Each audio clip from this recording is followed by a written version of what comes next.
Okay, wow, I was not expecting that. So welcome back to the second episode in the London Crawling series. Today I've got a marathon workout, which is 3 by 5 kilometers. So I thought it was a perfect opportunity to test what I think are the 3 best marathon carbon racing shoes on the market. Yeah, London. Yeah, London Crawling, yeah, I'll be there. Close the gap between racing and the platform. Hello, hello, hello.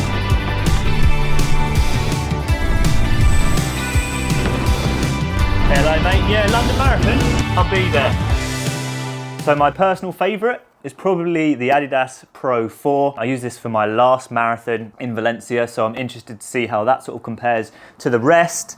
I've also got the Asics Sky Paris, which of the 3 is probably the shoe I'd pick for a 5K, a little bit more minimal. Also worn this for a marathon out in Copenhagen last year. And then the third shoe, a little bit of a dark horse, is the Puma Nitro Elite, which, yeah, again, is also up there with one of the best carbon racing shoes. So the first thing I thought would be fitting while I'm at home. I've got a pair of scales here. I just want to compare the weight of each of these shoes compared to one another in my UK size 8. So the first shoe is the Adidas Pro 4. Let's see what that weighs. I think that's probably the heaviest of the 3, 195 grams. So still under 200 grams, which is super good for weight when it comes to super shoes. In the Asics, we've got 173 grams, so about 20 grams there lighter. And then finally, the Puma shoe comes in at 189 grams. So in terms of weight, the Asics is the lightest, then the Puma, and last but not least, the Adidas Pro 4, but all of them under 200 grams, which I would consider pretty lightweight for a super shoe. So to make this experiment a little bit more interesting, I've actually covered up my Coros today. I've set it up to beep every 5 kilometers, so I'll know when each rep is over, but what I won't know is the pace I'm running at within each rep or the pace that I've run for the 5K until I get home and have a look at the data. And I'm gonna try and hit my marathon pace, which is roughly around 3:25 per kilometer, maybe even a little bit quicker, towards 3:20 now, having run a half-decent half marathon a few weeks ago. I thought just to make it super exciting, I would cover my watch today. So I'm gonna have a little look between each rep just to make sure it's still rolling, but the actual time and the pace I'm running at, I won't know until I look back at the data when we get home. So I'm kind of half expecting the Asics to be the best in today's workout, only 5 kilometer rep, and I know that shoe performs really well over the 5K, whereas a shoe like the Adidas Pro 4 is a little bit suited to the longer distances, so I'm expecting it maybe won't come out on top, but it may be the most comfortable of the 3. I do just want to say that this is a little bit of fun. It's not a super scientific test, and at the end of the day, I'm a sample size of 1, so it's purely which shoe works best for me. I'm interested to see which one comes out the quickest at my sort of perceived marathon effort, and I also am curious to see which one feels better, because ultimately one shoe can make you ever so slightly more efficient, but if it doesn't feel comfortable, then it's not going to be suitable for the full 42 kilometers come the London Marathon. And if today's video goes well, I also will consider doing this sort of similar thing again with 3 other shoes, because notably there are some big players in the super shoe game missing here, such as the Alpha Fly from Nike, which is one of my favorites, the Mizuno Rebellion Pro, and also the On Cloud Boom Zone. So maybe I'll have to do this test again, but today's workout is 3 by 5K, and we'll see which shoe comes out on top.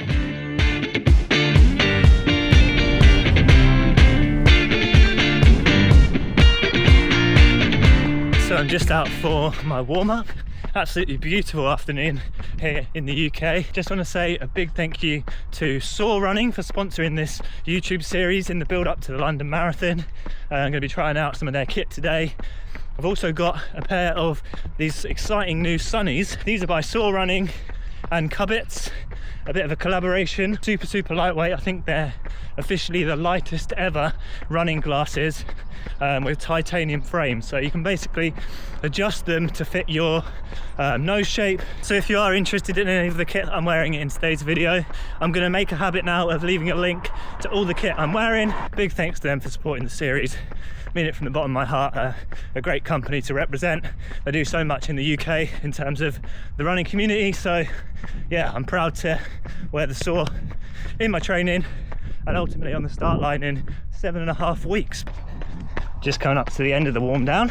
I think I've done about 4 kilometers, but yeah, got no idea really, because I haven't even looked at my watch since I started. So yeah, it's kind of a fun experiment as well to make training a little bit more interesting. See how my legs sort of decide what marathon pace is today. It'll be a proper accurate representation of how I'm feeling, and may even give me a bit more of a idea of where my fitness is at. Pretty cool location.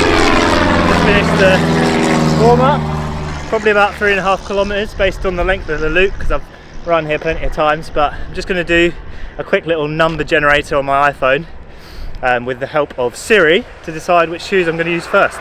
So welcome to Ben's super shoe pop-up. These are going to be number 1, the Asics. No, these are the Adidas. So Adidas are number 1, the Asics are number 2, and the Pumas are number 3. So, hey Siri, pick a number between 1 and 3. There you go. Number 3 from Siri. Sorry for the forklift truck that went past. So, we're going to start with the Pumas. Hey Siri, pick a number between 1 and 2. Number 1. So, we'll go Pumas, then Adidas, and finish with the Asics. But yeah, let's get into the first rep.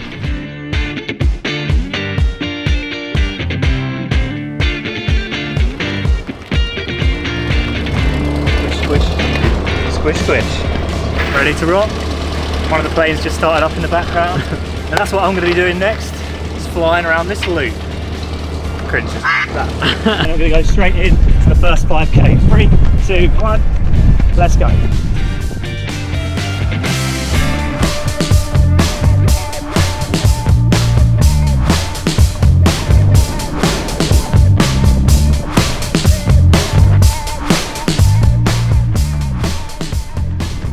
I think we're about a kilometre into the rep. The natural thing is to look at my watch, but obviously got no idea how fast I'm going. Hopefully around marathon pace, which is around 3:20 per kilometre.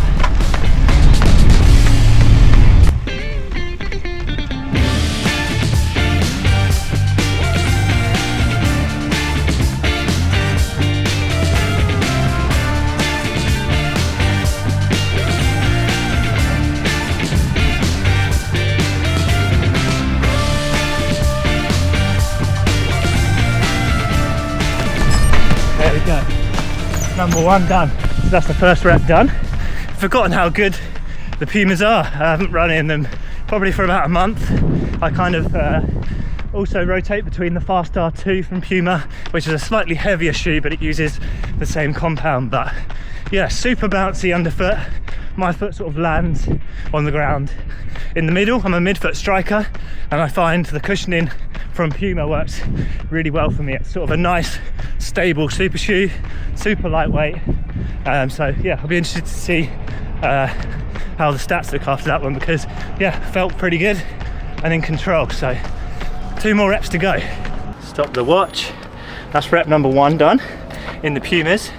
Now I'm going to swap in to the Asics and see how they feel. But I've got a feeling these two are going to feel fairly similar in terms of the way these shoes are designed. I'd say they're probably the closest to each other, whereas the Pro 4 is quite different in terms of the softness of the cushioning. So yeah, next up, the Asics Metaspeed Sky Paris.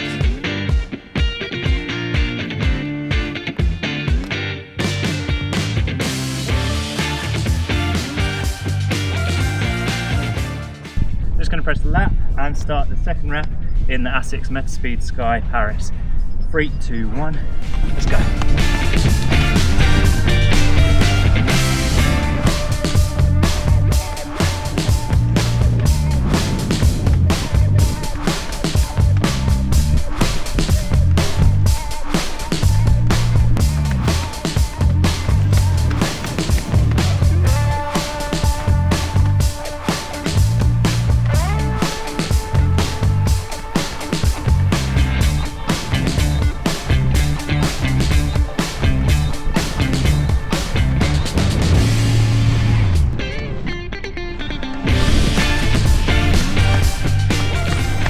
Now, there we go.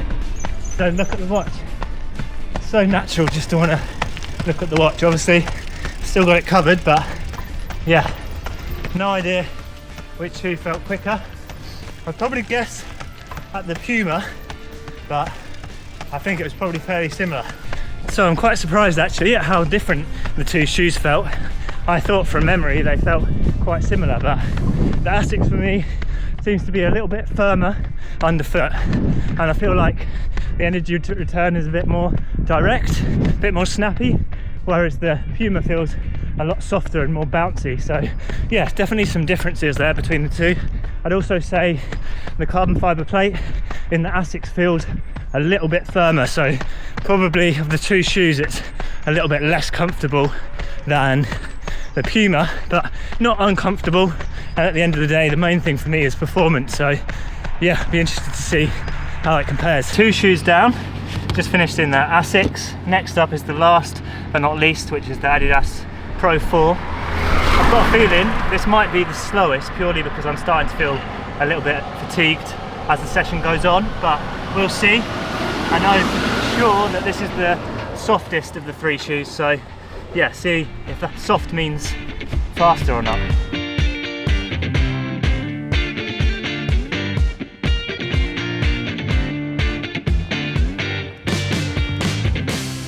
Oh, these feel completely different. A lot more unstable is the first thought, but right, last rep, 5k, and then the session's done and we can look at the stats. 3, 2, 1.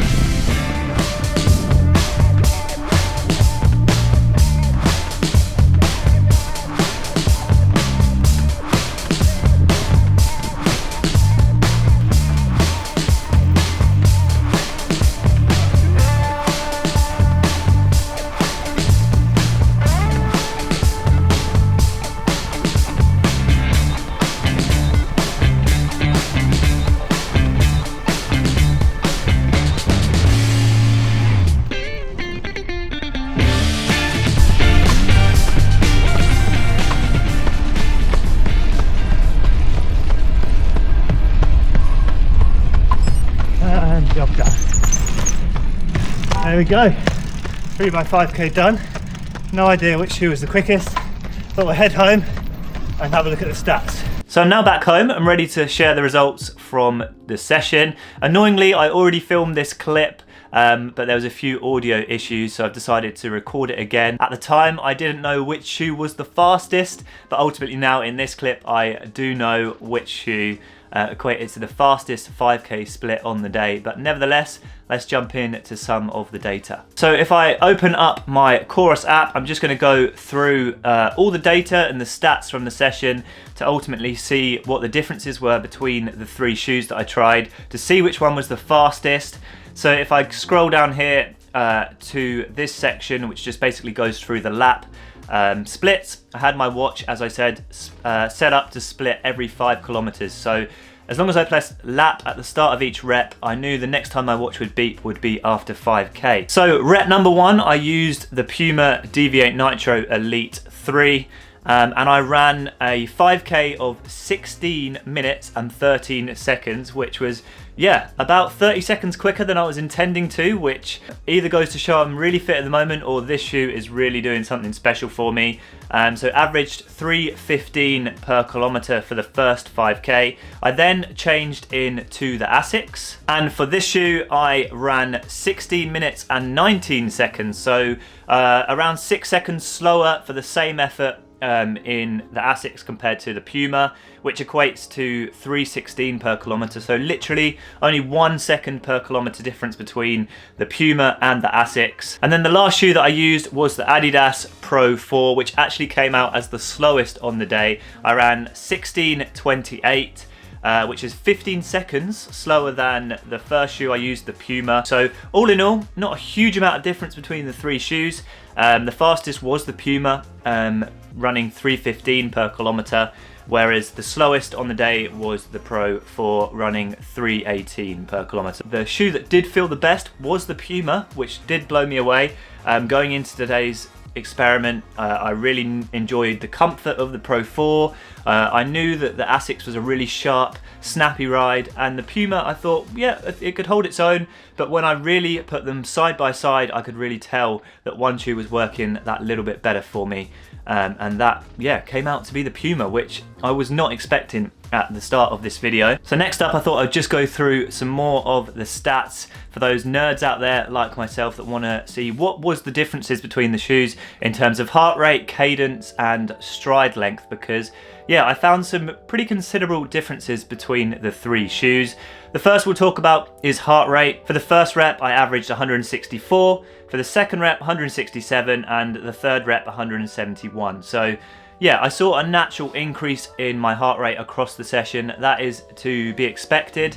So I'm not really going to look too much into heart rate data. But in terms of efficiency, if you look at heart rate, you'd expect the most efficient shoe to have the lowest heart rate, and that was the Puma. But obviously, going first, it had a huge advantage. So yeah, definitely take that with a pinch of salt. If we look now to cadence, I averaged 176 in the Pumas, 179 in the Asics, and 178 in the Adidas, which, if you don't know what cadence means, it's simply the number of steps you take per minute. So a few steps per minute difference there between the three shoes, but nothing really considerable. I took the least amount of steps in the Puma and the most amount of steps in the Asics. I guess you can conclude there. And then finally on to stride length, which I found to be the most interesting point of data difference between the three shoes. So for the Asics and the Adidas, so the second and third shoe that I used, I averaged 171